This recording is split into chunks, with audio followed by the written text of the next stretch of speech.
Point Student Action Summit. Thousands of young people have poured in here from around the country. Why is it important for conservative students to be involved in the political process? Well, you know, it's important for every American to be involved. I mean, it's the backbone of our country. But it's good uniquely to have an event like this because you get young conservatives inspired again. Yeah. You know, when you are around leftist lunatics all day and you start to believe that that's America and that people are lost in totality. So when you come to an event like this and you see a bunch of conservatives from all over the country, all inspiring, you hear all of these great speakers, I mean, it is such a builder of your strength and power to move forward and be more, consistent conservative. Now, Charlie has truly created a movement with Turning Point. How long have you been involved with the Turning Point? Man, since 2017, I've been involved with Turning Point. I used to be the director of urban engagement, and now, obviously I'm independent. However, I still support Turning Point, and I still go speak at universities all around the country, and I probably will continue forever because I think that Charlie is doing something incredible. First of all, Charlie is a blessing from God. I mean, the guy is the most brilliant person that I know, and he's one of the best speakers that I know. And so I really support him. For him to do all of this and get all of this done and at such a young age, I mean, my God, man, he could be the president one day, and I'll vote for him. So it seems like he has really tapped into something to allow students to understand that conservatism can be cool. Yeah, I mean, that's one thing that I think that hurt the Republican Party, the conservative movement, is that we're not cool. And I think that Charlie and others have been able to make this cool. We make it cool at Blexit.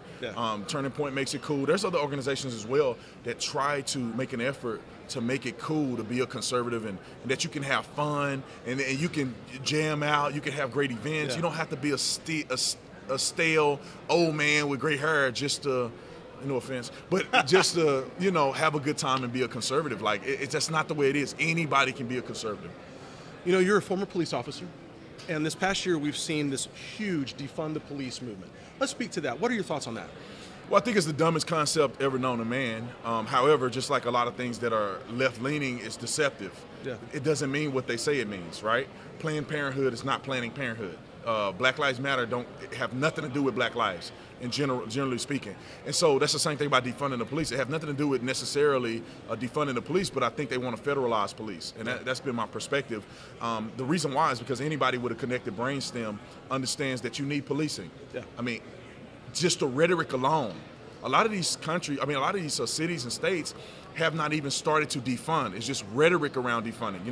Defunding, the budget happens in a fiscal year. Yeah. So they haven't even had an opportunity to do it. Just the rhetoric caused police officers to leave the police department, to have low morale, to not be proactive policing, and you see the crime spike 800% in Portland and all over the country. So anybody with a common sense knows that that's not a winning message. But however, their ultimate goal is to make it federalized.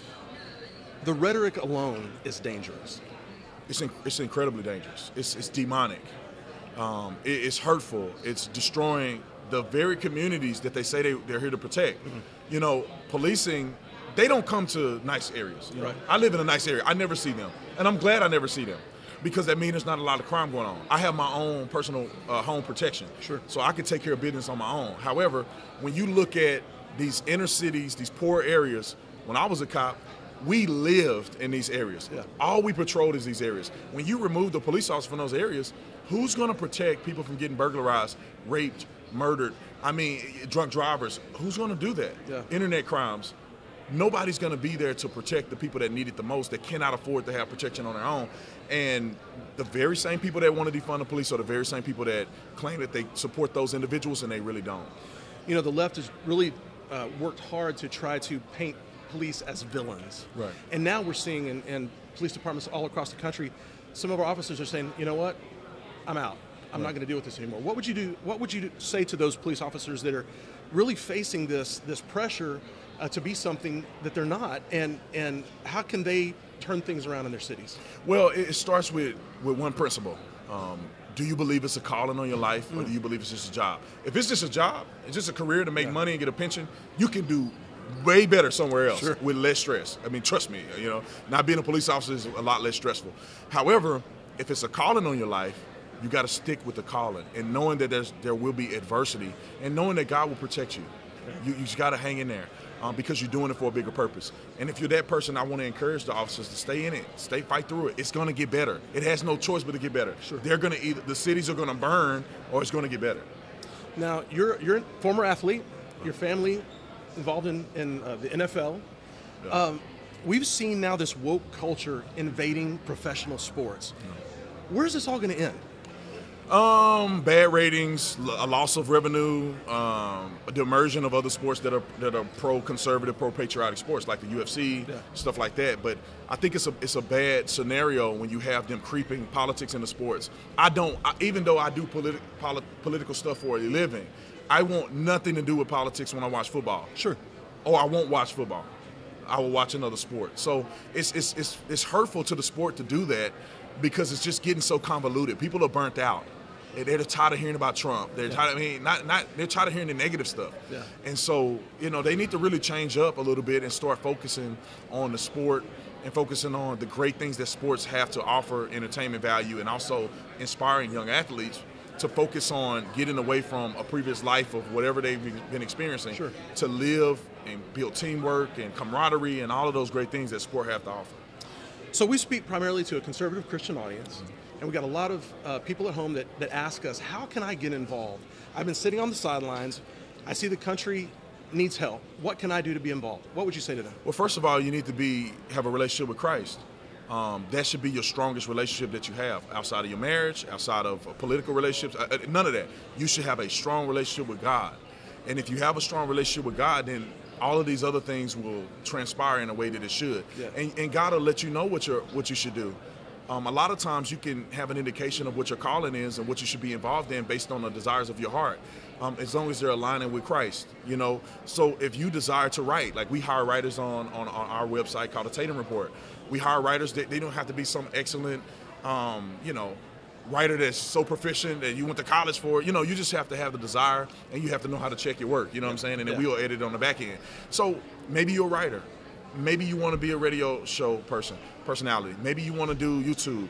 Maybe you just want to raise your family right and be an example. Yeah. All of those are viable ways to get involved. You don't always have to be in the front, front facing, donating to charities. Some of it is getting involved. Maybe you want to become a police officer as a Christian.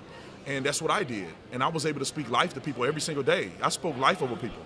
I didn't have to say Jesus, but they felt it. They knew what I was talking about. The power of the Holy Spirit in me infiltrated them. They can feel that there's something different. They feel that God is already dealing with them. And as a Christian police officer or a Christian who's involved in other things, you share the Spirit of God with you everywhere you go.